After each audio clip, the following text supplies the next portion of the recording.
All right, check it out. We up in here live. We over here streaming from Chesterfield County Jail, the HARP program. Sheriff Carl Leonard, the real deal, real deal, Holyfield. If you didn't know, now you know, because I told you so. I've got to go here several times. I get excited. I get excited about freedom behind the fence, behind the gate. Freedom while being locked up, incarcerated because of the bad choices I made, because I suffer from conditions, cunning, baffling, powerful, right? I got 5 inmates in here today. 4. I'm 4. And one former inmate is up in here to share with you guys today. Going to show you the love. Going to show you what it's, just if you're down, because this time of year will have you all messed up. They're going to share some hope with you, man. So I'm going to play the intrizzle for Rissel. Oh, and if you want to call in, you can do that. We can do all that today. Oh, where'd I go, y'all? Hold on, work with me. I'm on the right page. Here we go, y'all. Check it out. Y'all ready to do something? We already doing something. Look at the willingness. God woke us up this morning. Can I get a amen? Don't get scared now. Hallelujah. Mercy, Lord. Here we go.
All right, y'all up in here live. Let's share some hope. We only got a 10-piece popping. If you're on here, share this out. Let's get it going.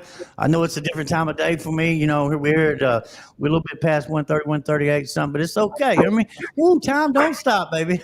We in the now. Right now is where we at. Let's hear these. Hey, man, y'all go and share with us. Come on. Well, hello. My name is Frankie, and I'm a HARP participant, a HARP vet, and I've been in this program. This is my second time in this program. The first time I came to this program, I came a little bit not knowing what recovery had to offer, because I've never been in recovery before. But I learned a lot the first round. Of course, people have a lot of setbacks. I had a setback, and I'm here on my second time trying it again. And, the only thing that gives me courage and keeps me focused is that I have faith and I have hope and I have Allah by my side. That's my higher power.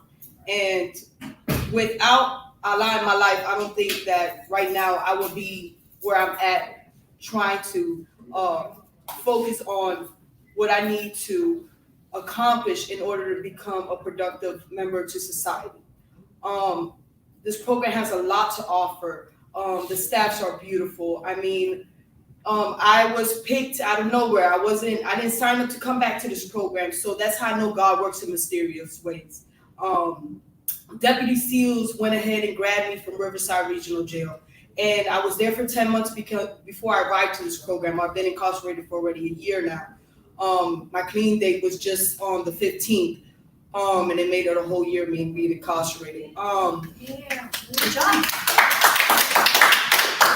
And I can't say, when I was there, I was like, I need a program, I need a recovery house and this and that. But, nobody was listening to my voice.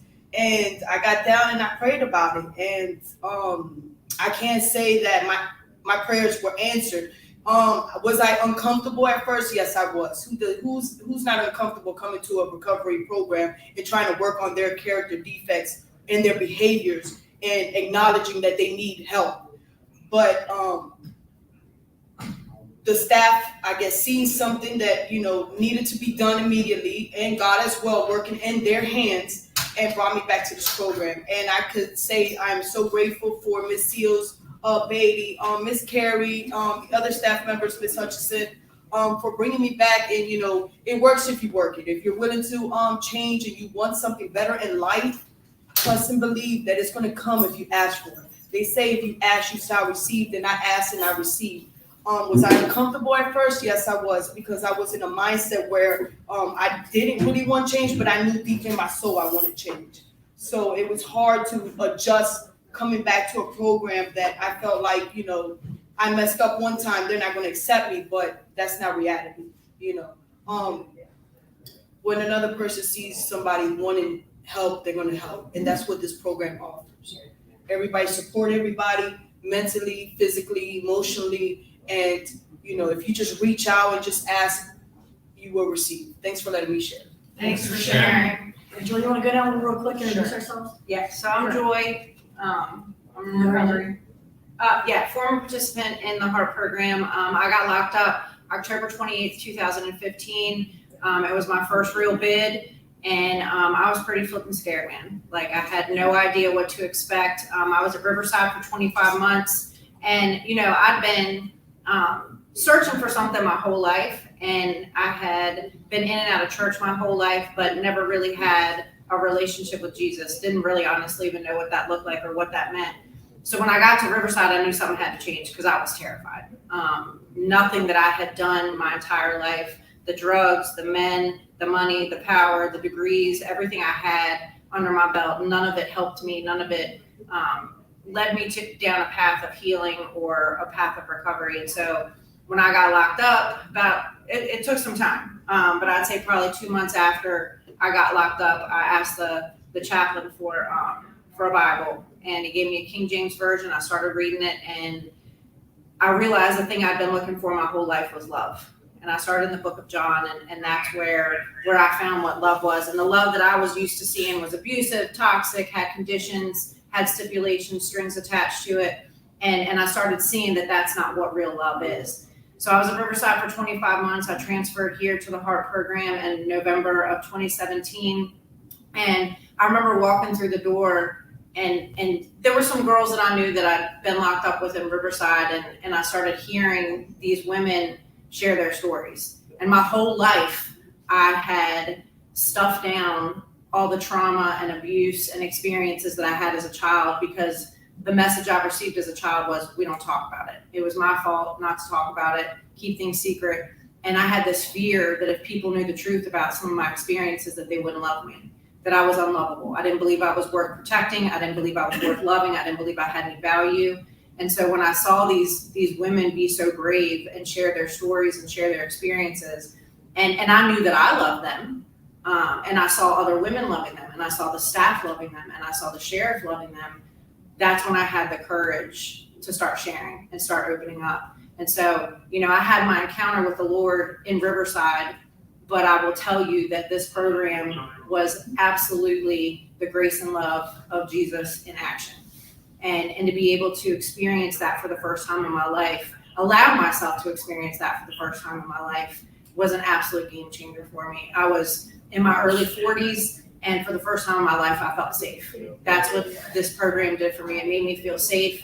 It gave me a family. It gave me people that I could trust and understand and know that they loved me no matter what. And they didn't expect anything in return. Like the support and the strength that I've gotten from the people in the HARP program has absolutely changed my life. And I got released from jail February 24th of 2020, took things really slow, continued to keep my connection to the HARP program. This is my family. I come back in a couple times a week, every single week. When life has shown up, I run to the jail. I definitely rely on the people in my life. That sounds crazy to say, but that is the truth. I run to the jail when life shows up, and maintain that connection and that the support that I have from the people in this program. I can't imagine my life without it. I can't imagine what things would be like without the love and the support and the encouragement, and also the accountability from the people that I have come to know because of the HARP program, and I'm so grateful for it. I'm Jennifer. Just because like. Okay. All right. I'm Jennifer. I've been incarcerated for 3 years. Hope strength for me is through connection. I've never really felt like I belonged anywhere, like I was worthy of love. Always felt super misunderstood, given up on. And when I came here at first, I didn't trust people. I didn't think that they were genuine. I thought it was just a jail and people were getting paid for working in the programs department. Until until situations came up and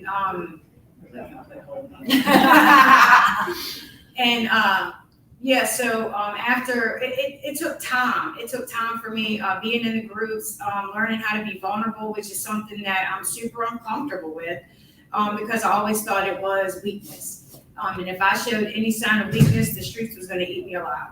And so I just put on a tough exterior. I didn't want anybody to know that they could get to me. And so coming here, it was a lot different. Like I said, just it took time for me. People that worked here allowed me to be myself, and they didn't judge me on it. And so the hope came from that. Like, okay, if these strangers can accept me for who I am, then I have some hope there, because usually it's the strangers that I most worry about. But yeah, so being here has just, I don't know, I just feel like I'm alive. I don't feel like I'm surviving. I feel like I'm living, and yes, it sucks being incarcerated, but like Joyce said, like, this is my family. These are the people that I trust, that I love, that I respect. And without them, I don't know where I would have drawn my strength from. It was on the down days that they picked me up and helped me. And I don't know, I guess through like all the classes, and then realizing the trauma that comes along with, the addiction, just years and years of childhood abuse, and then shame that came along with it, guilt, feeling like, that I was a bad person and what I was doing was bad. It was just all bad. And learning that there are no bad parts. That's what Miss Carrie says. There are no bad parts. We just get put in bad situations and bad things happen. And so, just understanding where my problems are coming from, the character defects, all the things I need to work on. And, I don't feel so broken anymore, because I wanted to change. And so in order to change, you got to work towards it. Even on the tough days, when you are intimidated by whatever you're facing, like, you got to go through it. You can't go around it. Going around it, you're not going to learn the lesson. We got to go through it. And that's what we do here. We're fighting for our lives and for the lives of other people. So thanks for letting me share. I'm Carrie Rhodes. I am the Director of Behavioral Mental Health here in the jail. 3 years ago, I came on a tour with the sheriff, and I never left HARP. The backstory, or my why, in 2019, Andrew, just like you, I lost a child. I lost my oldest son at 20 years old to an overdose. He fell in with the healthcare system and shoulder surgery and opioids to manage his pain. And as a therapist, I've been a therapist for 25 years. And so as a fixer, I thought, one, I must be a terrible therapist because I can't even fix my own child. But I didn't realize that the deck was just really stacked against all of us, because the system is fragmented and broken and siloed, and they're just, there's not one solution to this. And so I have spent, the last 4 years trying to find things that would have helped him and our family, and was lucky enough to meet the sheriff. And if you'd have told me, one, I'd be the Director of Behavioral Mental Health, or I'd work in a jail, or I'd be doing addiction work, I would have told you were insanely crazy. But when I came on that tour to HARP, it was the first time I felt like I could take a breath, and I was sitting with people that knew real suffering and were real, like real people. And so I found my purpose in this jail, and I am grateful every day that I get to be part of their healing. And one of the things I've learned from them, and I learned from my son, is we don't fix people. If we're lucky, we get to walk beside them for whatever part of their journey they need us. And, the sheriff and I say all the time in here, what we're doing in here is far bigger than us. I just jumped off to come in here and everybody in here was in. We were on a call with a therapist in Sweden who we partner with to do trauma tapping. We passed a piece of federal legislation, and HARP is a big part of how that piece of legislation passed to change how we manage pain. With Jelly Roll coming into a concert room, when I say to the sheriff, I'm like, oh my God, can you believe it? He's always like, yeah, I can believe it. We can do anything.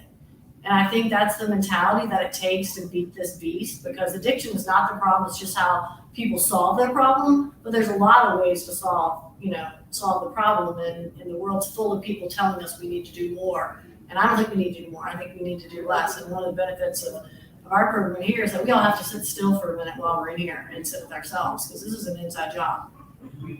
So I'm really grateful to be a part of what we do in here. I'm a small part of it. It's much bigger than that. We have an amazing team.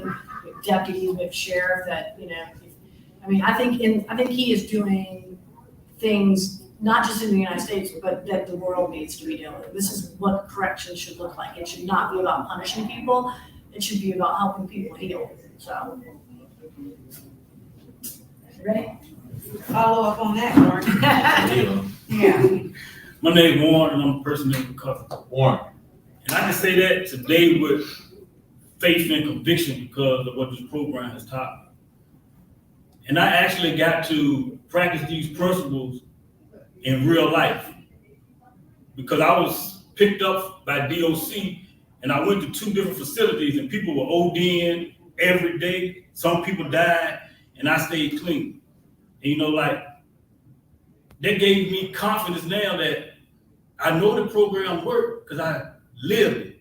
And I did what they suggested of me to do when I went to prison. And I get to come back here now and let the guys in the program know that it works if you work it. Because I'm actually a hope shot today. It's like Joy, she a hope shot for me because she's doing it on the outside. And I actually was blessed with the privilege of leaving and coming back. And when I came back, the guys in the program really got a strong belief that they can do it too. And it's like, man, because where I was at, I seen everything right up front of me, and I'm in a confined space, and I didn't use anything. I applied the tools that I learned here. And it's like the trauma tapping she was talking about, I would go to a Narcotics Anonymous meeting every Thursday, and I'm the only person there out of an 800-person compound. And so while I'm there, man, it's like I would be depressed and thoughts would come in my mind like, man, what's the use of me even continuing?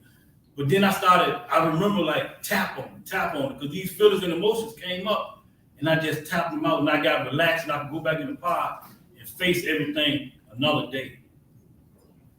And I reached out to staff here because one of my hot brothers was there and he was struggling. And they had a fight to get us to be able to come back to the jail from the prison. But they made it happen. And it's to be here with him, and I can see life just came back into him. On the way here from the prison, it felt like I was getting released. I know everybody know that feeling of when you get ready to leave, you going home. I had that feeling coming back to the jail. And the guys in the prison was like, why you want to go back to jail? And I'm like, man, I can't explain it. Y'all just don't understand. And it's this program is the people here love me when I wouldn't even love myself. Yeah. And they love me back to life. And now I got the opportunity to help the newcomer do the same thing with what I've been through. And it's truly amazing. My first day in the program back in 2017, it was a guy who shot dope for 42 years. And he was coming back giving hope. And it made me think I can do it. I can do it. And that one spark of hope, man, it changed my life because I didn't succeed the first time I went out and tried it because I didn't apply anything I learned. I just had a lot of information. So the second time I come, the information is not only in my mind, but it's in my heart, man. And I'm able to apply it, knowing that I'm gonna get better results than doing it my way. I've done 18 years in prison on an installment plan. over and over. My first time in prison, I was 21 years old. And I was young and I was wild, and I just acted the same in the prison system as I acted on the street. My second time in prison, I got released on March the 8th, 2016. And I did 3 years. And the whole time I'm in there, I'm like, I'm not drinking no more. When I go home, I'm not smoking. I'm not doing nothing. I'm going to church. First day home, I use. And like those 3 years, and all the other times I've been locked up, I got a chance to like really look at myself and want to do something different. But I didn't know how. And it took me to come to Chesterfield County Jail to find a solution. And I just want to let everybody know that it worked. Like my biggest enemy my whole life has been me. Now I can look in the mirror and tell that man you worth it. You deserve better. You can do better. So the hope shot is, man, like, get out your own way if you struggle. Help somebody else along the way, and life gets better. And I'm forever grateful to this program for just instilling that beacon of hope in me. And it's like people who are not in my family, they can love me. And I never thought that. Like I always thought love was me getting with another woman. That's what I thought love was. But now I realize that love is being intimate, sharing my feelings, sharing my thoughts, sharing my hopes, my dreams. That's true love. And like, I'm able to love somebody else that way today. Male, female, don't matter. I'm able to love another human being today. And it's all because of this program. So if you're struggling, find help, man. Like, reach out to us here at HARP. We here. You can ring the doorbell on the jail. We'll answer.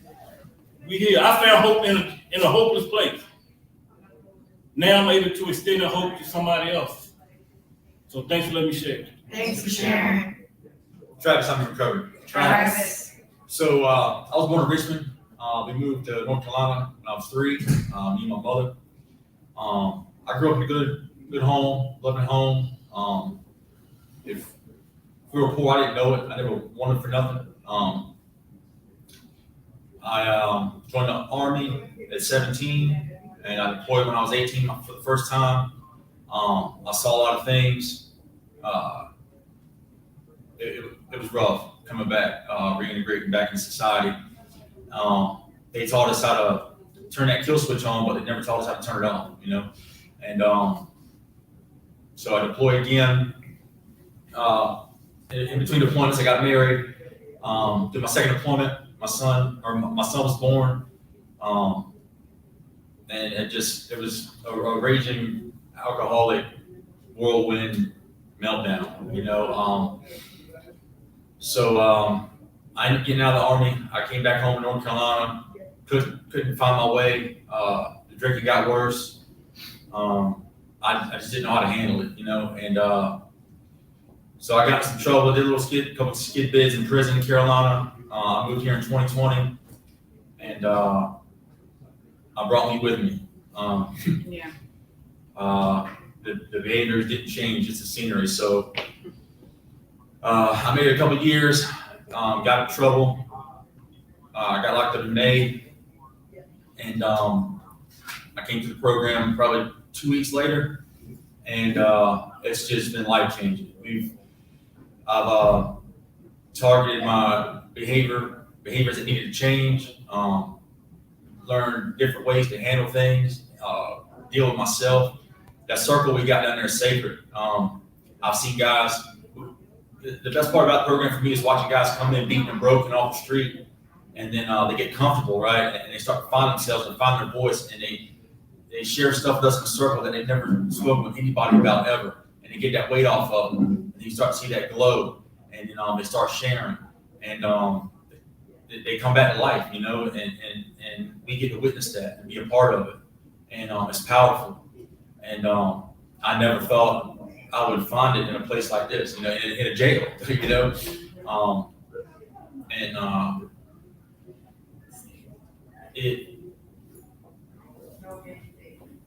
We're in Virginia. in Virginia. We're in Virginia.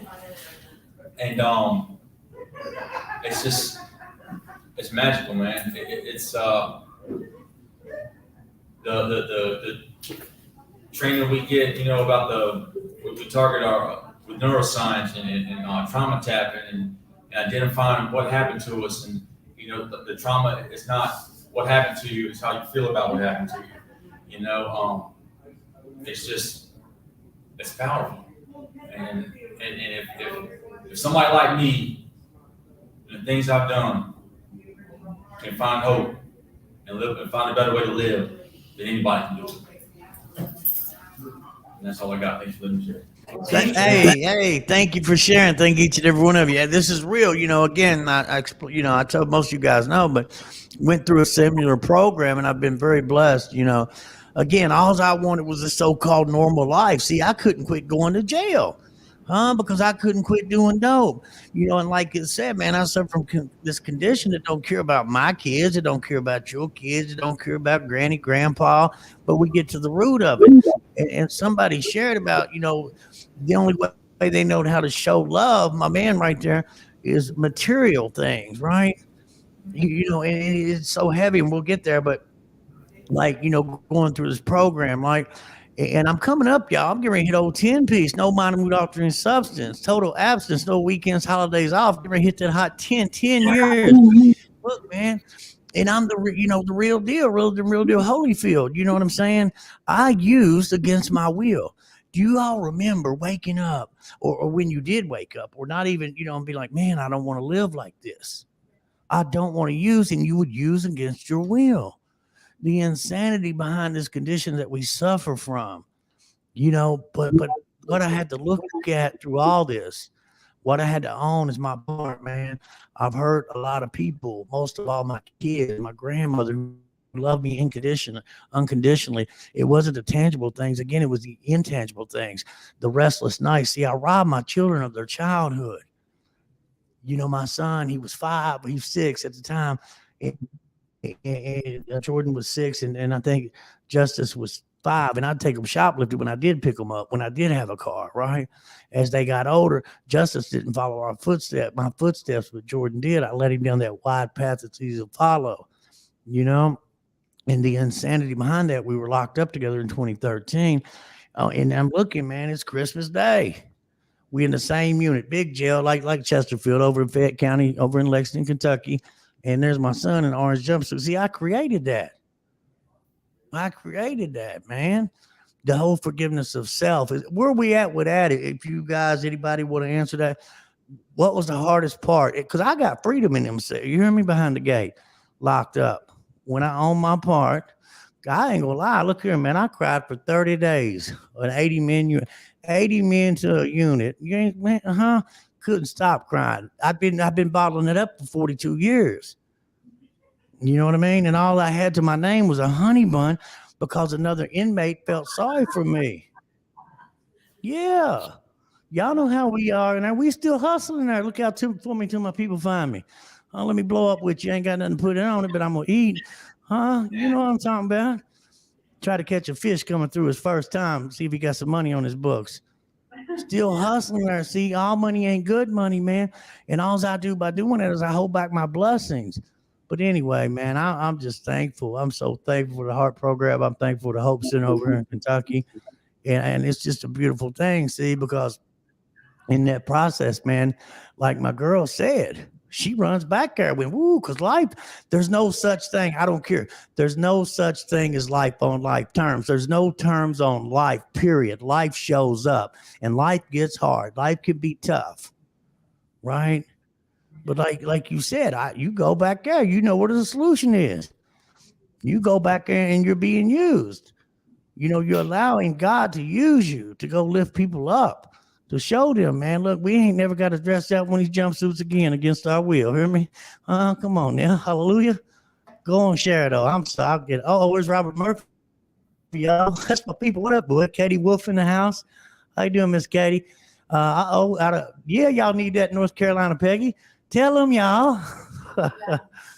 Anyway, I get excited about this. Go ahead. Y'all share. So, Andrew, you talk about forgiveness, and that's tough. It's tough in here, right? Because like healing is an inside job. It's not about doing more. It's about sitting still and really like dealing with the horse that brung you, right?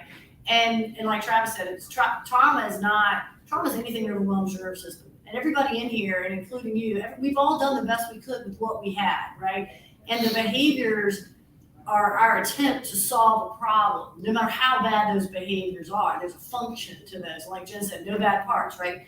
And so to me, forgiveness is not forgetting. Forgiveness is unhooking yourself from an event so that I think, vengeance is to me like drinking poison and thinking somebody else is gonna die. They're not, you are. And so for them and here, it's sitting down and doing the inside work and the forgiveness. You cannot forgive someone else until you really forgive yourself. And for some of them, it's just recognizing and, that they did the best they could, regardless of how bad it was, and that it doesn't determine who they are or their worth. And I'll let them talk about it. But I mean, it's something that all of us work on all the time in here. So anybody want to speak on it? Go ahead. Yeah, self-worth and just forgiving yourself. Yeah, but now, real quick before but like you said, honestly, it's an inside job because look here, if I didn't forgive myself, I wouldn't be here right now. See, because I'm covering, I don't want to feel. The condition I suffer from don't want me to feel. The devil, I'm being the devil's puppet. I don't want to feel. And that's because my oldest son, he's still locked up, right? My other son, I told y'all about that we started doing dope, took him shoplifting and everything. Check this out, y'all. Don't y'all say nothing. Check this out. He married a family court judge's daughter. Hallelujah. We hit a lick, baby. but we can have fun, and it's real. You never, dude. Y'all, all I wanted was that normal life, like I said, right? But it all, like you said, I had to forgive self. It's an inside job. I had to love me, man. My man said on the end, I would do it every day, man. Cause I didn't have, I'd look in that mirror right there, that jail cell, right? And say, I believe in me, man. Because see, I suffer from some things, right? This whole little boy issues, this childhood trauma that I'm not good enough. I was in special ed. My granddaddy, good man. I used his water, his electric, I ate his groceries. He wasn't court ordered to raise me, but he did. But there was a lot of verbal abuse. He told me I was a feeble-minded little dumb son, but you know what I meant? Then I started school and they put me in special ed.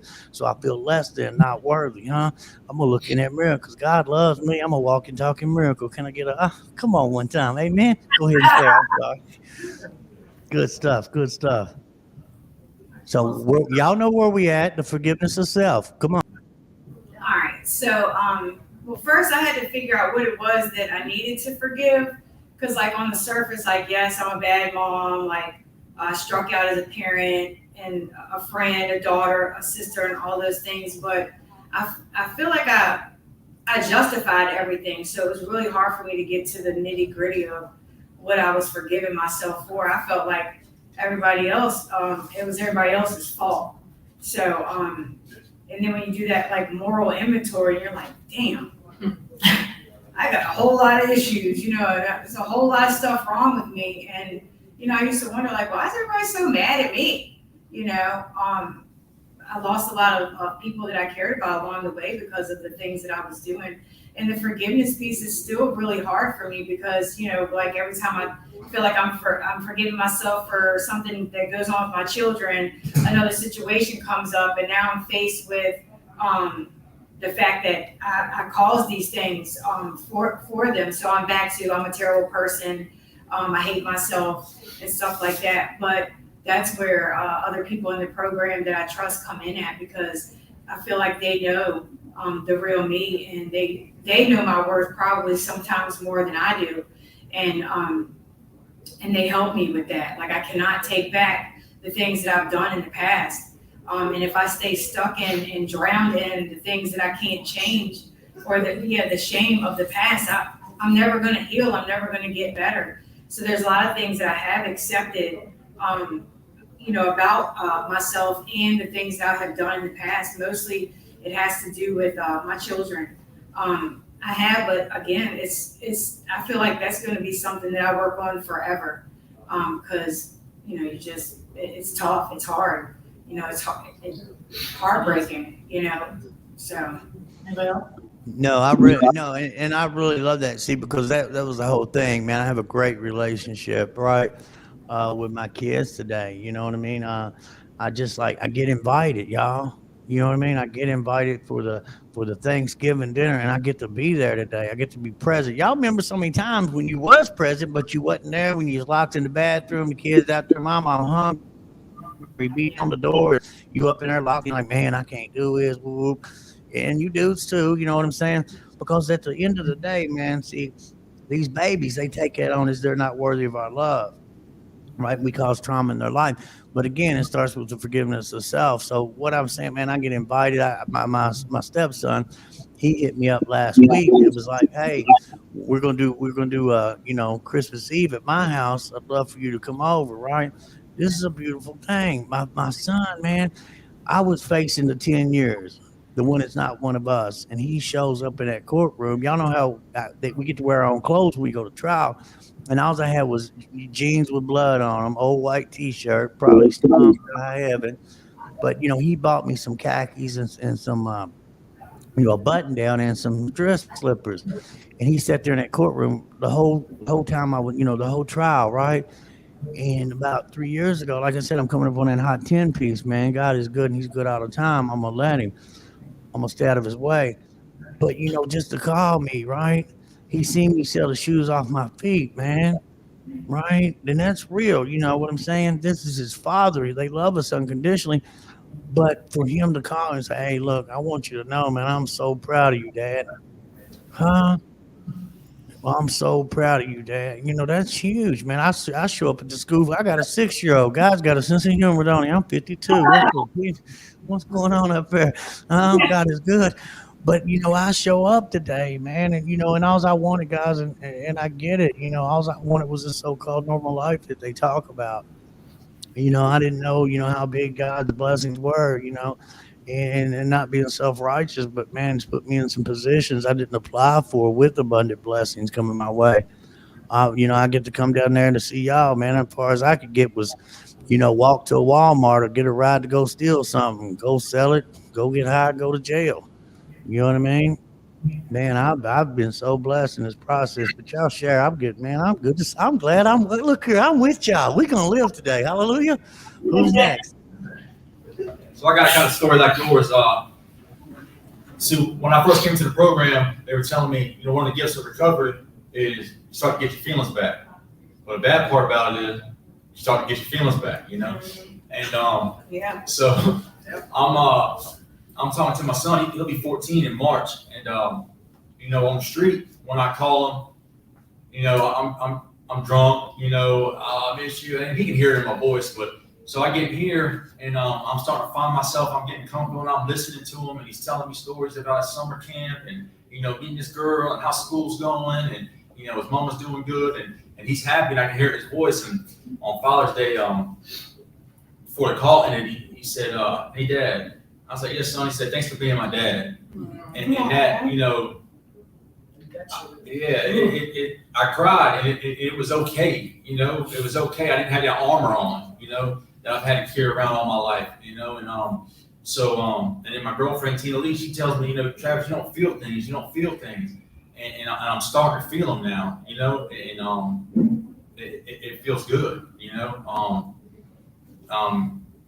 I'm not just like feeling bad for people. I'm feeling with them. You know what I'm saying? And it's beautiful. Last month we had a family night, and my mama come up here, and she gave me a hug, and she said, "I got my baby back. I finally got my baby back." And that's just the blessings of the program of recovery. And I owe it all to them, to the people here, for loving me back to life. And that's all I got. No, real quick. That's so real, and the whole thing is like, by that kid, I felt it, man. I know where you're coming from because it did. And see, but here's me. I did it, I was that frequent flyer. So many times I get on that press box. Now I'm just telling you about me. I'm going to keep it on me. I promise. I'm talking to the baby mama. I'm going to get 2 jobs when I get out. I'm going to do this. I'm going to take the kids to Kings. I'm going to take them fishing, huh? And then when the gates open, I'd leave everything right there. Man, that's that rubber meets the road, however they say it. But it took, you know what I'm saying? What I'm saying is, man, because I kept recreating that same trauma in the people that love me, right? I kept recruiting. That's why, because look at it, man, look what we did. Here's where I'm at. Look what we did to get that next one. We did whatever it took to get that next one, didn't we? Huh? We tricking out of both pants legs. We stealing. We doing whatever it takes.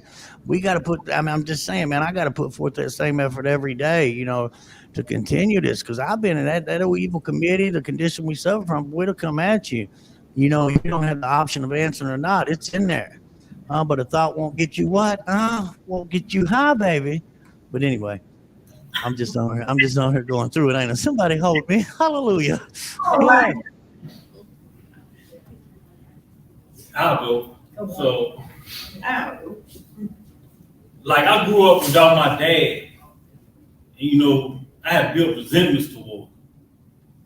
And, like, my biggest goal when I was coming up was not to become him. But, like, that didn't happen. I became just like him, if not worse.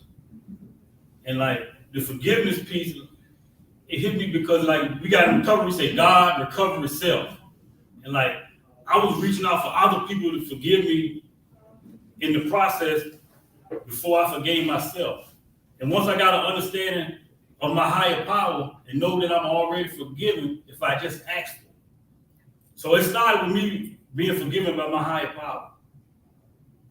And then, I forgave myself for being a deadbeat dad. And, like, my oldest daughter, she was 16 at the time, and I asked her, like, for real, the program gave me confidence to be an effective communicator, right? And, like, I got to talk to her, and I asked her, I was like, baby girl, can you please forgive me for not being there for your first day of school, your middle school graduation, first day of high school, none of your birthdays, like, and she said, Dad, I've been forgave. And, like, that was a big burden lifted off of me. It's like it just gave me more room to grow. And, like, my dad, he's passed away, and, like, I'm able to forgive him through, like, they told me in the program, like, write a letter to him and, like, rip it up and flush it down the toilet. And I was able to do that. And it's like the little things I've learned here, man, it's like keeping me sane, keeping me moving forward. Because, like, if everything was my way, I never would have been able to try these things. Like, I had to surrender when I first came into this program. I had to surrender. And, like, that was a big piece, like, surrender to a higher power. And, like, that gave me, it's like I surrendered to win. I always thought surrendering meant, like, giving up. And, like, my perception of life was twisted. Like, I've looked through the lens of selfishness forever. It was about me, always is, and that's just how I gotta go. And me being that way, it always got me what I didn't want. It always got me a jail sentence. It always got me, like, on the holidays, this is how I talk to my family. They pass the phone around every holiday. And, like, I'm tired of living that way. Like, I want to be present. I want to lead the prayer at Thanksgiving. I want to show not only my family, but, like, the younger kids that know me around the way, like, I want them to see, like, change is possible, and they don't have to do what I used to do. Like, I used to glamorize the lifestyle. It was so attractive to me when I was young, from the old heads that I used to look up to. They got all the jewelry, they got the fancy cars, they got all the girls. And I wanted those things because I didn't follow the suggestions of some people who wanted the best for me. My mom, my grandma, my grandfather. I looked to the streets for a role model, and I always, like, say I did that because I didn't have a father. Like, the kids at school would talk about the dads, coaching them in Little League and all this. And when I go to Little League games, I had my grandparents there. Like, those things weighed on me, and weighed on me enough that I felt accepted with some guys who were doing the wrong type of thing. And, like, I could, if it wasn't for this program, I would probably go home and do the same thing again. because I got comfortable doing those things. They became my norm. And like it all started with me realizing that God has forgiven me. Like anything I put before my covering, I'll lose it. Like I would put my need of wanting to be a financial provider to my children before my recovery. And that led me to using again. So like, I got to put God first, then my recovery, then me. Like, and I get to do that now. It's like I'm a better father right now at this exact moment than I've ever been in my life. Because I know how to communicate with my children. And like I'm open to go to therapy with my children. I would have never been open to nothing like that. Unless it's all because of this program. And like I want my relationship with my children to be what I didn't have when I grew up. I got a 17-year-old and a 19-month-old. And it's like, God blessed me with another opportunity to know that I'm able to be a father. And I told my oldest daughter I'm depending on her to help me with her youngest sister. You're not done with that 17-year-old, just if you thought you were, you're not done. It's gonna go on and on and on. Yeah. So I've forgiven myself, and the whole town also already forgiven. Thanks for letting me share. Thanks Thanks for for sharing. Francesca, Francesca. aka Frankie. They so used to calling me Frankie. I'm trying to change it up a little bit. You know, they say, oh, it's always when you head in a path of positive, you're gonna get nothing but positive reactions. And you know, somebody always told me. So I went to go get my car. I had to change my brakes to my car. So I'm sitting there all, you know, grinning and mad and stuff because I'm always in my head. So I'm trying to solve this solution that I know I really can't solve. And it was a situation with my children. So the mechanic said to me, he was like, "What you over there looking so mad for?" I said, "Why you all up in my business?" You know? And he was like, "Come here, let me show you something." So I went over there. He was like, "What's this one?" He was showing me the battery. So he was like, "You see, this is a positive, this is a negative." I said, "Okay." So I'm on the phone like, what does he want? Like, why is he bothering me? I'm trying to fix my brakes. That's what you need to do, right? But he hit the negative with the positive, right? And it sparked. But when he hit the positive with the negative, it didn't spark, right? So he was like, "Look, all that you're going through right now, as long as you just stay positive, it will outpower the negative that you're thinking about." So I was like, okay. You know, I smiled a little bit. It's like, oh, I see a smile now, right? So, but that right there, I took that and I ran with it and I used it. And I always kept it in mind that, you know, if I keep thinking negative, I'm going to get a negative reaction. You know, if I stay positive and try to stay focused and be willing to have a conscious, a clear conscious that, you know, things are going to work out, you know. So with me, you know, being that I'm in this program, you know, I'm dealing with a lot, loss, grief. I lost my mother and my grandmother the same year, children at the same time, and they went into the system. Luckily for friends and support that I have here in Virginia, because I'm not from here, I'm from Miami, Florida.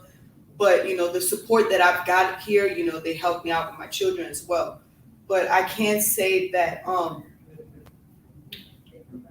when you know, this program right here, like, it just helped me out in so many ways. I mean, like, I'm dealing with so much, but the programs and, like, the activities, not activities, but, like, the classes that they have to offer, has helped because I ain't gonna lie, I'm an angry person, you know. Some people say I might have an armor, but, you know, they say an armor is a character defects, but to me, the armor helped me in many ways that it might not help others. But that's for me, you know. Yes, it's good to put your armor down at times and be vulnerable, and I'm open to that. But as long as I feel like when you for me, if I'm open it too long as it's genuine, right? So I feel like when things are genuine to me, I'm going to be open to understanding what I could get out of a situation in class or with peer to peer or anything like that.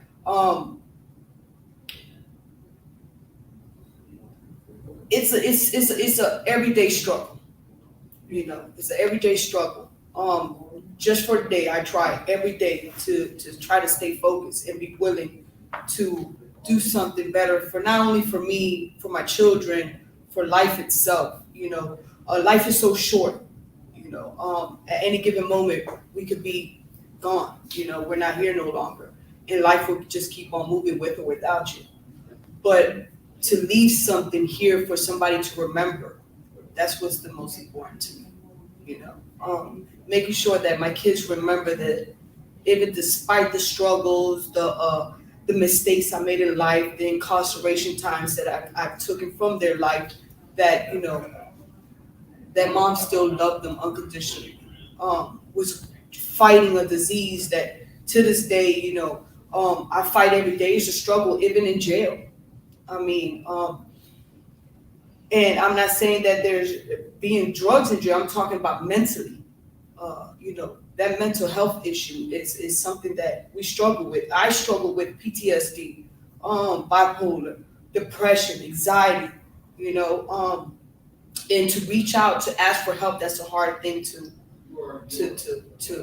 say to someone. Look, I'm suffering from, you know, depression right now, because, you know, in my mind, I'm not depressed, but it's somebody, you know, somebody else could see something I can't, you know. And that's another thing that this program, if they see you struggling, they help you try to, you know, get out your mindset, you know, get out of that zone of I say vulnerability, right? Like Negative. Mm-hmm. Yeah. So I mean, addicts, we go through a lot, mentally, physically, emotionally, and to have a conscious of understanding that God is willing to help us through all that. That's what matters at the end of the day. They say a little shot of hope is better than none. A mustard seed is so small but has so much flavor, and, you know, to have a Sorry. Remember Squirrel. him, Frankie? Squirrel. Oh, hey, guys, used to do maintenance. That's here.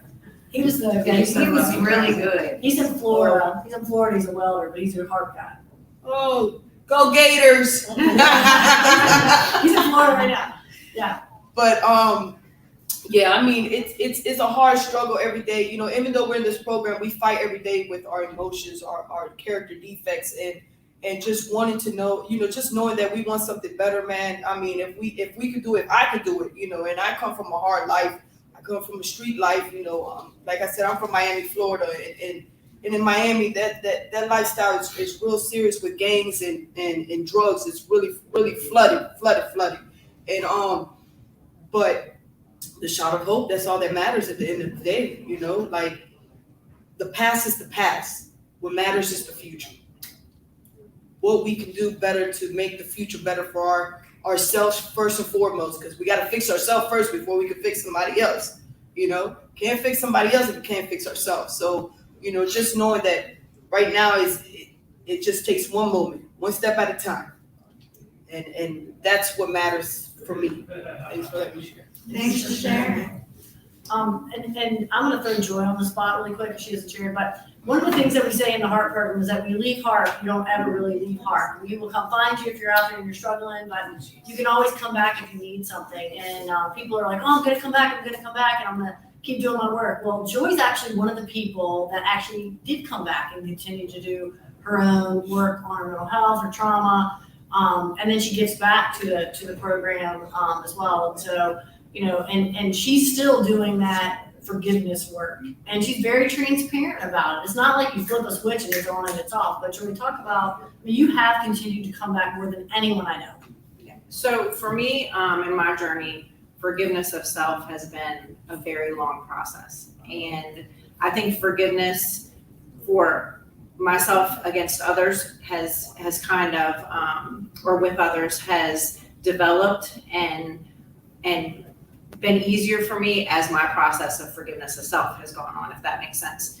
I have 3 beautiful daughters. I have 3 beautiful daughters that I love more than anything I knew was possible. And, you know, in my active addiction and with my behaviors, you know, for the first 12 years of my oldest daughter's life, I was there. You know, I was the dance mom. I was the PTA mom. I showed up. I was under the influence of substances and alcohol all of the time. I was not emotionally present. I was physically present, but I was not emotionally present. And you know, things started spiraling out of control and downhill, and my daughters were affected greatly. And you know, the behaviors, the abandonment that I caused my daughters, the trauma I caused my daughters, absolutely had nothing to do with my lack of love for them. It had to do with my hate of myself. And you know, my daughters right now are 16, 20, and 23. And I was out of my youngest daughter's life more than I was in it. And I can say that being in HARP helped me start to develop stronger relationships with my daughters. There have been periods of their lives that I've been out completely, no communication. And, you know, I remember my first year of incarceration, I cried every single day. You know, you have the substances in you. And so those feelings of shame and guilt and remorse and the understanding of your actions are all completely numbed, and you take those substances away and you're left with yourself. And you're left with those feelings, you know, that Travis was talking about, and like the heaviness of that shame, and knowing what I was putting my daughters through was extremely overwhelming. And so, I mean, I cried every single day for the first year. And I tried to start the process of forgiving myself, but it was pretty much at a standstill when I was in Riverside. And when I came to HARP and we were able to have family night, I was able to have more communication with my daughters. You know, I never had good communication with my parents. I wasn't allowed to. That wasn't a thing. And so I tried really hard when I came to HARP to start opening that line of communication with my daughters, because what I put them through, what they endured, they deserve to be able to talk about. You know, they deserve to be able to ask me questions, tell me how they feel, talk to me about what they're going through. And sometimes it hurt, you know, but that brutal honesty and that transparency that they were allowed to have helped me in my healing too. Because I don't want that shadow over my head like I had when I was a little girl, of having all these pent up feelings and not being able to express that. I didn't want that for my daughters. They don't deserve that. They've never deserved that. I put them in that situation. And so, you know, I got out of jail in 2020, and I can say, like, you know, the relationships that I have with my daughters now are beyond anything I ever thought was possible. I don't deserve their forgiveness, you know. You do. Well, She does. I'm still working on things, but they have forgiven me. You know, my oldest daughter got married this year. I was a huge part of her wedding planning. I got to watch her walk down the aisle. I got to be a part of everything from point A to point Z when it came to the wedding and the reception. You know, my middle daughter graduated from high school last year. They went on, you know, their senior beach trip to North Carolina to the beach, and I was the parent chaperone for 16, 18-year-old girls, which I find absolutely hilarious, because here I am, a 7-time felon, and I got the opportunity to be with my daughter and experience something that if you would have told me 8 years ago I would be able to experience, I never would have believed you. That seems so far out of the realm of reality. My youngest daughter and I have some of the most deep and beautiful conversations. She's so open with me about, you know, things that she's feeling, questions she has. I can't even begin to like express into words how blessed and grateful I am for the relationships I have with my daughters. They are my best friends. We talk about everything, and to be able to, you know, hear from my daughters how proud they are of me. You know, I was that mom who always said, like, I made promises I broke. You know, I would say I was in recovery and say things are going to be different this time. You know, can't you see the difference? Can't you see the change? And I'd be living dirty all the while. You know, the repetitive cycle that I had for years and years and years, and the things I put them through, the broken promises, not being dependable. You know, I shut up now, right? I'm not making promises. I'm doing the best I can every single day. And, you know, they are huge motivators for that, but I have to do it for myself. And the process of healing with them, you know, honoring their process instead of being as selfish as I've always been, understanding, being compassionate, being loving towards them. Like, I would not be this person. I would not be able to be a mom that I am today without the love and support, you know, of my family here at HARP, my relationship with the Lord. Like, it blows my mind. Like, there are times where I honestly I'll get off the phone with one of my daughters and I'll just sit there and just be so like overcome with gratitude and almost like disbelief, because I would have never thought that it would be possible to have the relationships that I have with those girls. And they are my absolute heart. Well, and Joy's one of those people, and I'm going to say it for Brad for a minute, that she's continued to do the work. Because, like she said, I'm not deserving of their forgiveness. So, see, we still have work to do. She is deserving. We all are. We all are. We are all divine beings created in God's image. And recovery is about recovering your real self. And Frankie, Joy, Jen, Warren, Travis, not selfish. Addiction is selfish. They're not. And so, it's recovering your real self and recognizing that you are deserving of all kinds of good things. And whatever in trauma, whatever you don't transform and deal with, you will transmit to everyone around you. And I don't care who you are. If you're not dealing with it, it's going to come out on all the people you love. And it's not, Frankie's talking about character defects. She doesn't have character defects. She is a survivor. Everybody at this table is a survivor. And, and I don't want them to be in situations when they leave here where they have to yet again survive. I want them to be in places where they can be soft. We talk about the V word, like the other V word, the vulnerability word, right? And that is about, being your real self and showing your feelings and whatever comes up. And not apologizing because you cry, because that just lets me know she's in her beautiful heart, right? And that's really what we're all here to be. I mean, real safety is being able to be yourself, feel whatever it is you feel, and just put it out there. I mean, that's the best weed out in the world, because whoever can't deal with that, they're not your people. Like, they are not your people. And, we all are survivors, but I don't want them to be in places where they got to survive anymore. They've done that, long enough, and they are really, really good at it. And that's one of the things we try to do here at HARP, is create an environment where they are loved and cared about, so that they can be safe enough to start to do the hard work. Because like Frankie said, it is hard work to put down armor you've carried all your life that has kept you afloat.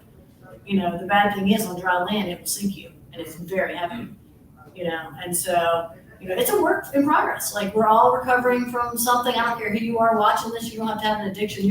We're all dealing with crap, and the heart's not over. So, I'd love to say for them, hey, they've paid their dues. This is it. It's all going to be smooth sailing from here. But the truth is, it's not going to be, but none of us are alone. And in the end, we all have to answer for how we live this life. And there's only one God that's going to do that. So, I know for me, my son and his addiction made me a much better person, because who am I to judge what somebody else is doing in their life?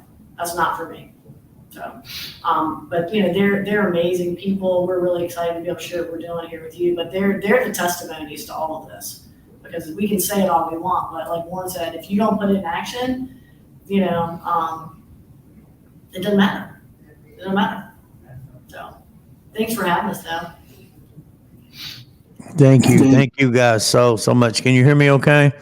Yeah. And it's, wow, man, pretty amazing stuff. Thank God for HARP.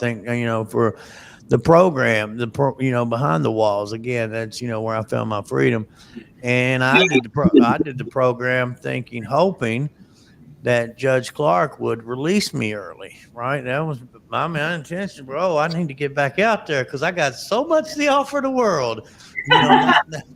Not knowing in that process that I'm going to get to the root of the problem, man. The root, which was me, and to be, just man, like you guys, like, God placing people in our lives. He's been doing it all our lives. He's been putting people in our life, but we haven't been vigilant of that because we were the man, the fleshly man, and looking for things outside of us to fix. Wow, what amazing, man. Just, with your babies there, girl, they let you watch the kids. Lord have mercy, Jesus. Watch God work. Some mistake. Yeah, but it's real, ain't it? I mean, it's so real. And the so-called normal folk don't get that. Right? But it is so, girl, they gave me the keys to the church, y'all. And this, you know what I mean? I'm like, so we did our Christmas thing. We our annual Blameless Children Christmas wrap this past Saturday, and they said, well, you just pick the keys up, and this is a big old one, a big old mega. They got the big screens up there, the big Megatrons, you know what I mean? And they said, well, you can just pick up the keys and let yourself in and let yourself out. I'm like, oh Lord, gave me a code and everything. I said, Lord have mercy, Jesus, watch God work, baby. But it is, man, again, putting us in positions we didn't apply for. And it started for me right there, man, behind the gate, man. I kept making bad choices and again, harming everybody in my life. But God didn't quit, man. I have a deputy SEALs in my life who called Relisha Howard. She was over the program. And this is, she calls me every Friday on her commute home. And she was, it's just a beautiful thing that we're vigilant of these things today. And these people that God are putting on, we have nothing to offer. We in a jumpsuit. We ain't even got commissary. Hear me? They just want to love us, man, and show us our worth and see us prosper. Get the pom-poms out. How does that make you guys feel? We're past time. We got a couple more minutes. Yeah, we're good. Where we got to go? Yeah, but whoever wants to answer it, like I said, how does that honestly, when we feel we don't deserve, and the young lady on the end talked about the mental health, and I think we all have that, herds, hangs, ups, and habits, and it just pops in there. But to be able to get honest, because us as men on the end, we ain't supposed to cry, right? We ain't supposed to cry. We're supposed to be ashamed or something. I'm crying and sharing. I'm gonna let it out. Hear me? But yeah, I'm all over the place. Y'all go ahead and do something then. Oh, but honestly, when you started writing this program and where you're at now, do you have the freedom, even by being incarcerated? Do you feel the freedom already in between here? Oh yes. Absolutely. Oh yes. And after finding it in here, I'm so excited to get out and see how far I can take the recovery out there in the world, because don't get it twisted. They're not in here telling us that, the world out there is all rainbows and butterflies and stuff and everything's going to be fine. We know adversity is going to strike, but we have so many tools in our tool belt now that we're prepared for it, well, better prepared for it. Let me say that. We know stuff's going to happen, and we're always going to be in this recovery. Like Alan says, everybody's recovering from something, and not all prisons have bars. So but for me, I'm so excited to see how far I can take this, and I know every day it's going to be a struggle, and but those little battles every day, fighting those is how I'm going to win the war. So that's all I got. Yeah. Hey, and you do all have you. We have Seals is off camera over here because she likes to hide and not be on camera. But here in HARP, every 3 years the HARP deputies step off and we get a new HARP deputy. So we're at the end of Seals' tenure, and I don't know how in the world anybody's going to fill her shoes. And so while I have a public little platform right here, I'll make her come up here behind us so y'all can see her. But we have the best HARP deputies on the planet. The people who walked in this thing, I think have been God given to this program. Yeah, because and they changed the dynamic between law enforcement and people that are here. Like Jen's already crying because she's thinking about Seals leaving. I've been crying about it. What do you mean? I've been crying too. Usually it's back here on the move, which way it was more to get out of the way.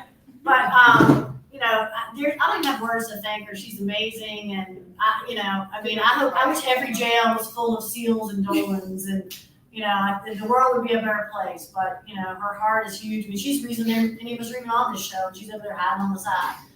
Well, and she truly is. You know, I got to meet her, and it's been what 3 years, Deputy Seals, and just and you 4 maybe, I don't, girl, you know I'm slow, work with me, but but you know, again, she has that attractive personality, and you could just feel it. You know, it's not confused about who she is, and me and her, we go for a little while. Mr. Big love her to death, you know what I mean? So I'm kind of in my body about this, but God, He will open. You know, He closes doors and opens doors, but I'm thinking He's going to open this one back up. That's what I'm praying for, because she is HARP. Hear me? It's HARP, baby. Hallelujah. Thank you. I love you. I mean, this program is my heart, and y'all making me cry. So Good. I mean, I don't like being on camera, so you guys put me on the spot. Love you all. And we love you. And like I said, you've done so much for the program and for others, because your heart is genuine. You know, a lot of people can say it in front and fake all they want to, but you know, it shows up at the end of the day, and you're genuine, and it just pours out of you, just genuine about people to life and just lifting them up, you know, and it just shows, man. I'm in my body about this one. And I'll leave you with Carrie's information and Bailey's information, so you can continue this, because I think that this connection between the two of you guys is something that is really needed. I think it goes a long way to keep this connection up. Yeah. Just because Seals is walking off doesn't mean she's walking off, really. So. Amen. Yeah, definitely. Cause I want to come back down. I love to come back down and just, you know, get to come hang out. Like I said, this is where I found my freedom. I'm sorry. I'll take the shape of heart. Joy had great hair in that. Oh man, but we're so blessed. We're truly blessed. And again, you know, I'm so thankful for the HARP program. Again, you know, for those that just jumped in here or wasn't listening, went through a similar program, you know, the Hope Center in Fayette County over in Lexington, Kentucky, and, you know, coming up on 10 years, because that's what it did. You know, it put, you know, that just wanted to see me do something different. In that process, I'm breaking generational curses. You know, my family's been waiting on that, just like yours has been waiting on that.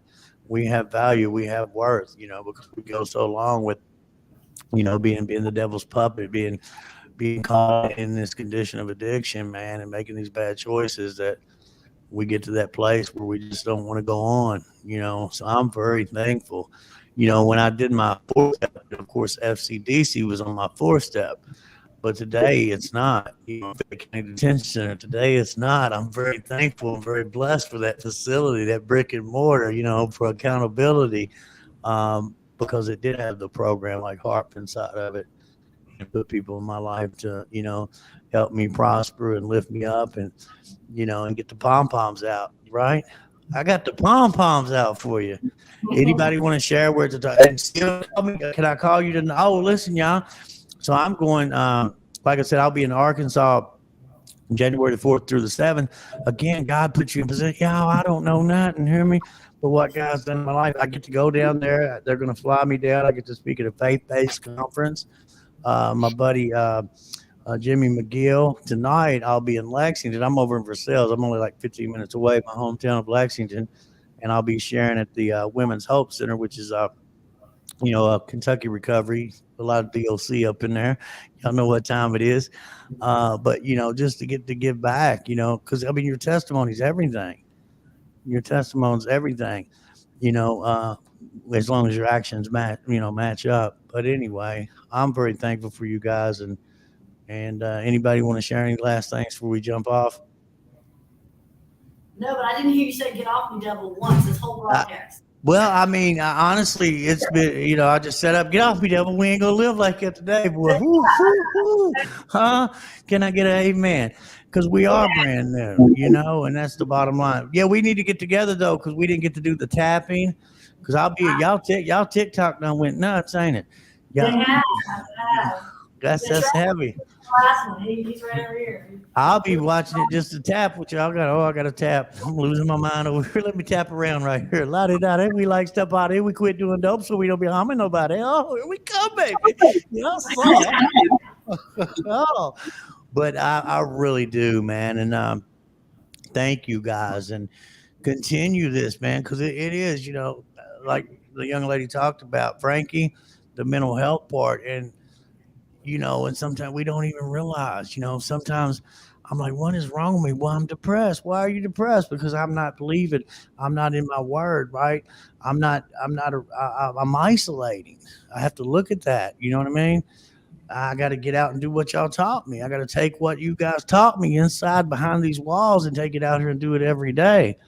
Because you know what I'm saying? It talks about it in Mark 5 of the guy in the tombs. He was possessed, right?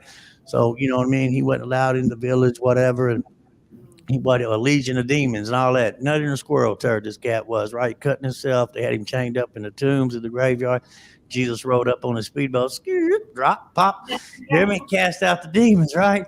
But as this goes on, see, we got some relief. Well, I talk about the freedom. Where's the freedom? I got to be in that freedom every day. So I got to be like you do. When you went back to jail, you get in your head, you go back where you found the solution, the freedom.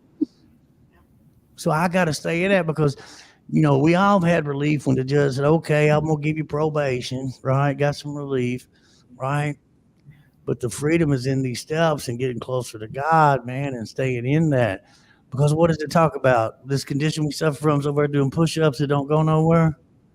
Yes. Woo, Lord, huh? And I'm not a numbers guy. I don't do the statistics. I'm just telling you where I'm at because I look at it, man. I'm fighting. Because we fought for the dope. Lord have mercy, didn't we? We gonna fight to live today. Let's help somebody. But yeah, we're gonna set this up. So Seals is out of there today? No, she's out like at the end of January. Oh, okay. Well, we good. I'm gonna call me if you got a second after I get back from the Hope Center, Seals. I'm gonna text you. Is that all right? Sure. Yeah. I love you, woman. And I thank you guys. Thank each and every one of you, man, for hanging out. And let's do it again real soon. Merry Christmas. Merry Christmas. Love you guys. I gotta get some new. Y'all know I use the HARP programs. You told me last time, boy. You better get, girl. You gonna quit? She did too, boy. She just tell you the truth, won't she? You need some new material. I felt some kind of way after we got off here last time. You need some new material. Come on, girl, stop. Oh, well, thank you once again. And I'm going to get down there and get some new material. You hear me?